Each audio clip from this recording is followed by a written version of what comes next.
Okay, now today we're gonna take a look at the ECE 141 lab number 4 series circuit. Okay, series circuit. Uh, if you take a look at the page 26 in your lab manual, you are supposed to get 4 resistors for today's lab. Okay, 1K ohm resistor, 1.5K, 2.2K, and 3.3K ohm resistor. Okay. And even I know you should read the page 26 and 27, but when you actually start working on the lab, you should start from the procedure number 1 on page 28. Okay, on page 28. I would like to say it's gonna be a good idea to actually read through all the procedures because it's gonna guide you through the entire lab so that you will have an idea on what you're supposed to do. Okay, being able to read the entire procedures and follow the instructions is also kind of ability that you should be able to have at the end of the semester. Okay, even though I know from the previous videos, you probably get an idea like if you just follow what I said in the video, and you should be able to finish the entire lab. But still, I would like everyone to have an experience of reading the procedures and then follow the procedures and go ahead and construct the circuit on your board. I hope everyone could have such kind of practice in this lab. Okay, not just rely on what I said and follow the instructions and just do as what I'm showing over here. Okay, so for today's lab, we want everyone to finish the table 1, table 2, and that's it. Okay, table 3 you can do it at home, there's no problem for that. And for table 4, I don't think it's supposed to be there. Okay, so just ignore it. Okay, ignore table 4. All you need to do for this lab is table 1, table 2, and table 3. Okay, just ignore the table 4. Okay, table 1. Still, as usual, we need to measure. We need to get the measured value of each resistors that we are supposed to use. Okay, 1K, 1.5K, 2.2K, and 3.3. So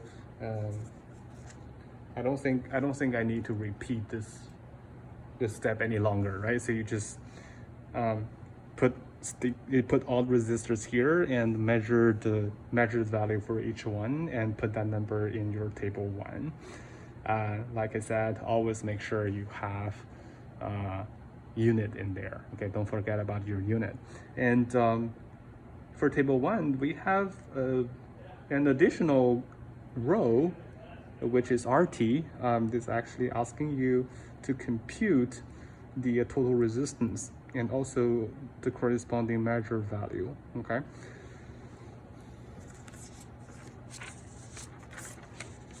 Okay, so let's take a look at that. So basically the circuit for today's lab is figure 3. So if you take a look at figure 3 on page 28, the RT is the total resistance. So this RT is the same RT on your table 1. So column 2 is the computed RT. So you just add up 1, 1.5, 2.2, and 3.3 together, and that should be your computed RT. And the third column is like, you're not supposed to add up all the measured value in there, but instead you need to actually measure what is the total resistance. Okay, so I'm gonna show you how to do that. So if you go back to the figure 3, we need to first of all connect all the resistors in series. Okay, R1 is 1K. Let's see.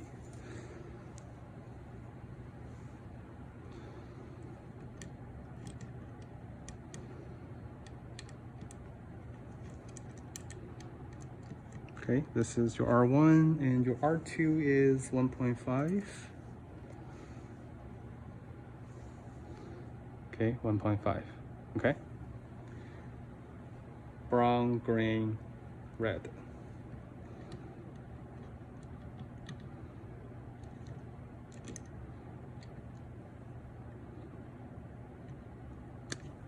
This one is a little bit hard to. Okay.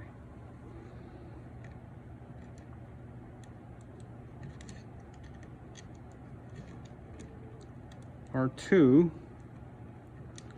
and your R3 is 2.2K. So 2.2 is red, red, red. Okay, red, red, red. Okay.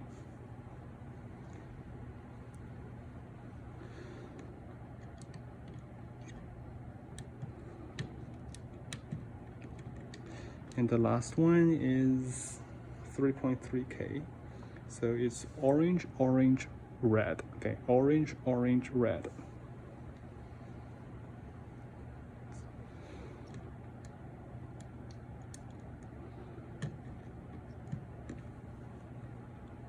Okay, so that's the 4 resistors. Okay, if you take a look at the schematic over here in figure 3, you should know the way we hook up the circuit is like you're gonna, for example, I start from here. So one end is, one end of R1, I will just leave it open here. And the other end of your R1 goes to R1. And R1 to R3 and R3 to R4, okay? So what I'm gonna do is, I'll leave it here. I'll start from here, okay?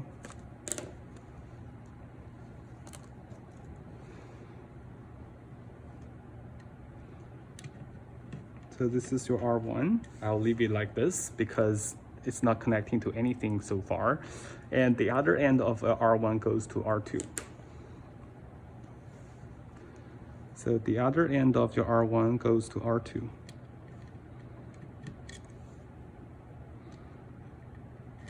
Okay, see here? Goes to R2. And then the other end of R2 goes to R3.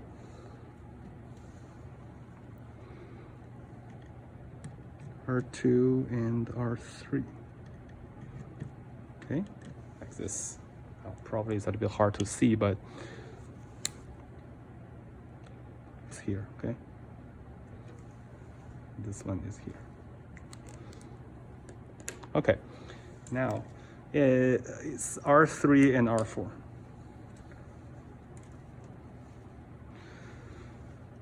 So R3 and R4. When you hook up a circuit of this one, for example, make sure that you don't miss the line in here. Okay, so the alignment is very important.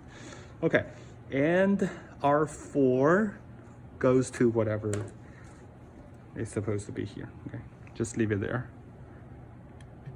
R4. Okay.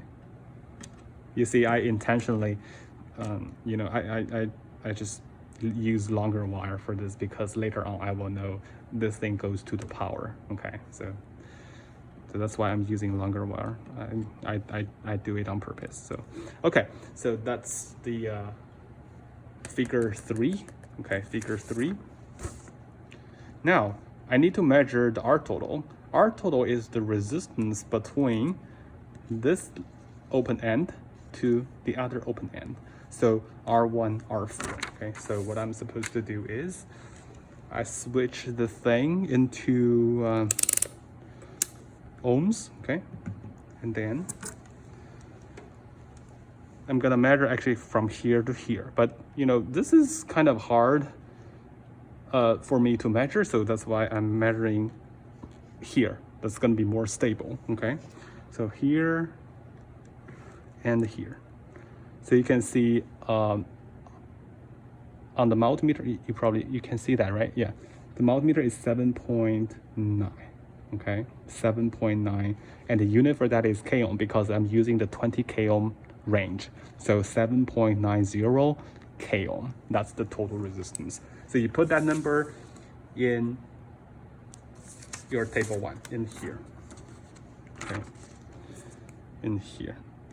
That should be a directly measured value, okay? Not the sum of all your measured resistors, okay? It should be directly measured. Okay, now that's all for table 1. And for table 2 is like, we are gonna take a look at the, over here. We're gonna take a look at figure 4, okay, figure 4. So you can see that the difference between figure 3 and figure 4 is that we kind of connect those two open ends into our power supply, okay? And the power supply we're using is 15 volts, okay, 15 volts. Again, like I said, we're gonna use the second row in here. Oops. Second hose in here and the last rows in there. So the last row is going to be negative, which is the ground, and the second row is going to be our positive. Okay, so you can see from this figure the positive goes to R1. Okay, so the positive goes to R1. This is R1. Okay, so the positive goes to R1. Okay, this is second row, okay? Don't use the first row, because if you're using the first row, you will always get 5 volts for your power. You will not be able to change that into different values, okay? And then the R4 goes to negative, okay? R4 goes to negative, so this is R4. It goes to negative, okay? Goes to negative. Okay, so basically we finish the circuit based on figure 4, okay, figure 4. We can double check it. So from figure 4, we have a in here. So A is the positive terminal of your power supply, which is in here. So A goes through your R1, so we got B, and B goes to your R2, and we go through R2, we go to C, and C is connecting to your R3, and your R3 goes to D, and your D goes through R4 and then goes back to the ground. Okay, so it looks like the circuit is okay, and then we will be able to measure whatever we're supposed to measure in table 2. Okay, so let's switch it on. Remember, the first thing we need to make sure is that we have the power we're looking for. In this schematic, we know the VS is 15 volts. So we have to make sure we have 15 volts across here, okay? And like I said, the voltage across here is equivalent to the voltage across here, okay? If you don't like to, to hold your 2 leads here to measure that, you can put your 2 leads in here as well. So that's what I'm gonna do, because it's easier for me. Okay, it's easier for me. Let's switch it to, because 15, right? So let's switch to 20 volts range, okay? 20 volts range. Currently, the voltage is 5 volts. I'm gonna adjust the voltage source to be 15, okay, 15.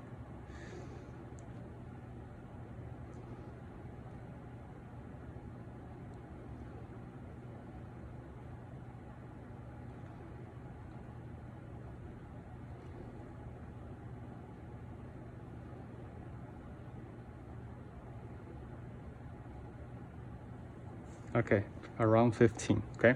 14.9, okay? Okay, it's pretty. Okay, now we are sure that the power supply now here is 15. Then we can go ahead and measure whatever is asking in table 2, okay? So the first thing we need to compute is the IT. Remember, for when we talk about the series circuit during the lecture, IT is always, in the series circuit, IT equals to the current anywhere on the circuit. Okay, so IT is the total current of the circuit. Okay, IT is the total current of the circuit.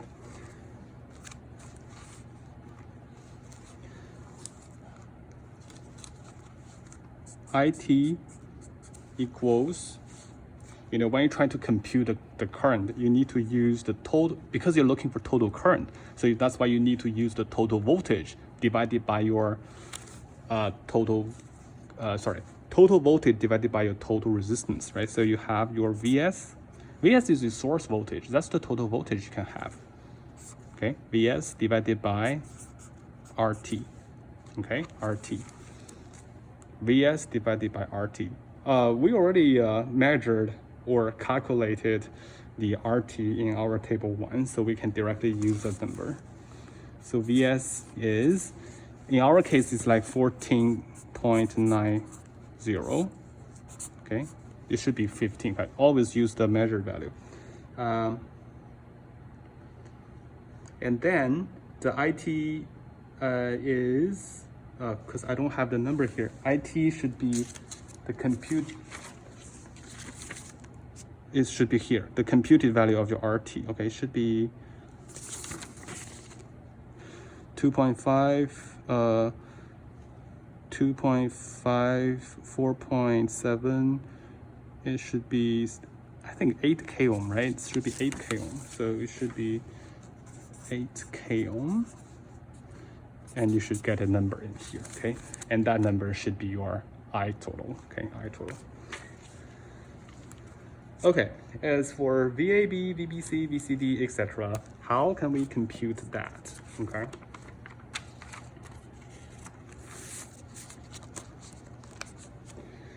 So this is the figure 4, okay? They already marked the A, B, C, D, E in here. So A is representing the potential at the A point. So if I'm asking you, for example, what is the voltage across A and B? VAB means the voltage, or the voltage across A and B. So A is here and B is here. So you need to have your positive, well, actually the red lead here and black lead here on your multimeter to measure the VAB, okay? So how can you compute the VAB? VAB you can see is, because you know the R1 already, so VAB is equivalent to V1. So VAB equals V1, okay, equals V1, because the series circuit, so I1 times R1, and that equals your IT times R1, okay? So you already know the IT in here, so you can directly get your VAB as your computed value in here. Computed value for your VAB. And BC, CD, DE, they are all the same, okay? You can use the same rule to compute. That's basically the voltage drop across each resistor, okay? And how do you measure that? For the last column, I already show you. For example, VAB, if I'm asking you VAB, then you need to have your red lead on A and black lead on B, okay? A is somewhere between the power and the R1. So power and R1, so that's your VA, that's your A. Your B is between R1 and R2, R1 and R2, so this is your B. Okay, so your VAB in this case is going to be 1.87, 1.87, okay, 1.87. So you take a volt, okay, put that number in the table 2. And VBC, so VBC is here, is the voltage across R2. So B is somewhere between, now this time I have my red lead here, between R1 and R2, and your C is R2 and R3. R2 and R3 is over here. So your VBC is 2.77, okay, 2.77, etc. You keep going, okay, keep doing this. So that you'll be able to finish your table 2, okay? And the table 3 is going to be even simpler. So based on the description on step 7 through 9, so what you're supposed to do is, let's take a look at what's the number 7. Number 7, using the same voltage source, which is 15, measure the voltage drops listed in table 2, find out whether the algebraic sum of all the voltages rises and the drops is equal to 0 within experimental uncertainty. It means that when you add up all these numbers together, it may not equal to 0, but it has to be like very small number close to 0. Okay, because you have errors when you do the measurements. Okay, practice this experiment by applying the rules listed in summary of theory. Write down the sum of the voltages, blah blah blah. Okay, so what you're supposed to do is, because in table 2 you already have VAB, VBC, VCD, VDE, right? You probably want to add one more here. Hey, where's the circuit? Okay, the circuit is here. So for step number 7, you're gonna start from A. So you're gonna add up VAB, VBC, VCD, VDE, and VEA. Because remember during the lecture we say when you want to verify the KVL, you need to write a loop, and the loop has to be a complete loop, a closed loop, so that the sum should be equal to 0. I'm not saying that you cannot write a KVL for an open loop. It's just if you want, if you're writing a KVL on a closed loop, the sum would be 0. Okay,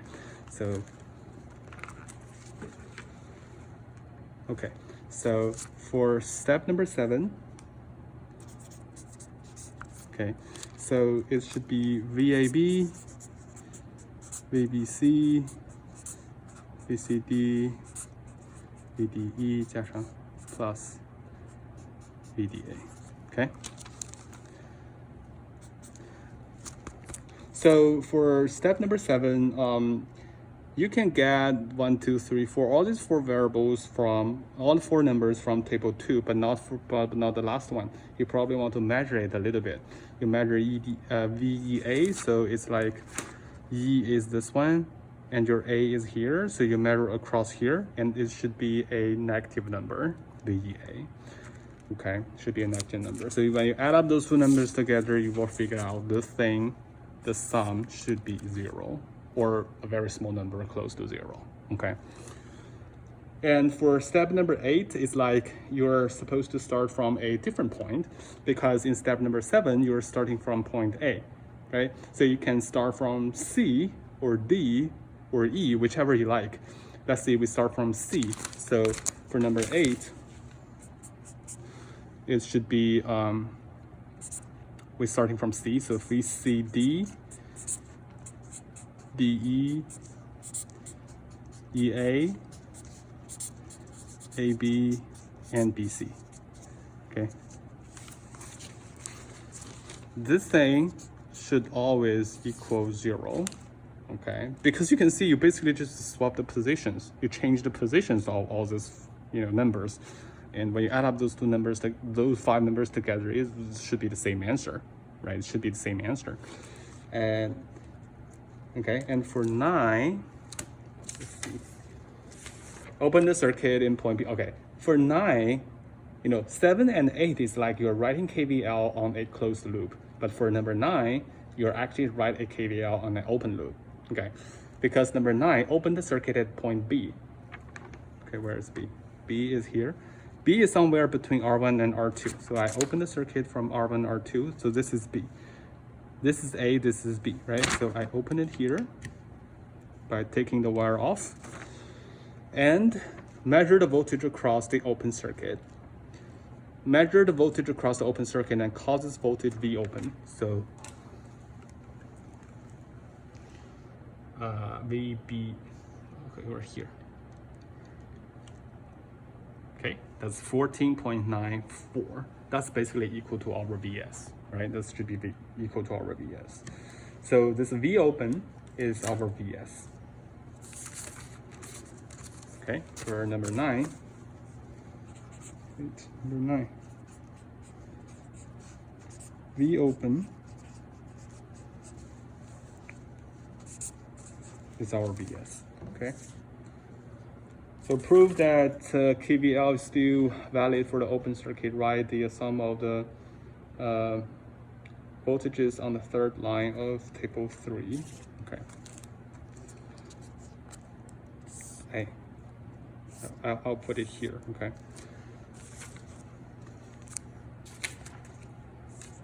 In this case, basically that's just a V open.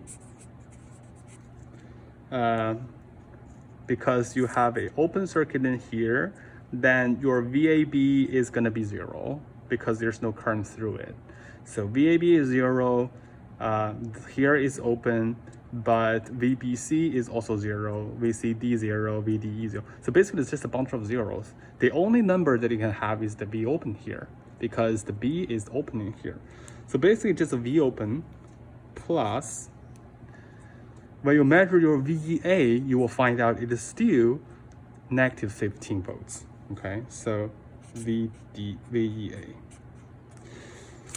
For all these equations, you will find out the VEA thing is always a negative VS. See, because VEA is basically negative VAE, right? VAE is your VS. So that's why when you add up those two numbers together, that should equal to 0 again. So this is the KVL for step number 9.